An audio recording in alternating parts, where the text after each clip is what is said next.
Ketika peserta ANBK bermasalah, sudah mengikuti tes ANBK, kemudian aplikasinya bermasalah, error, maka peserta ANBK harus login lagi.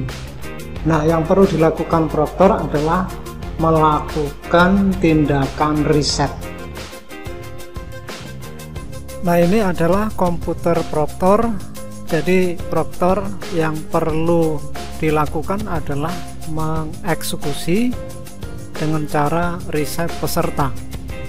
Di menu sebelah kiri kita cari reset login peserta, kemudian kita pilih nama peserta yang akan kita reset.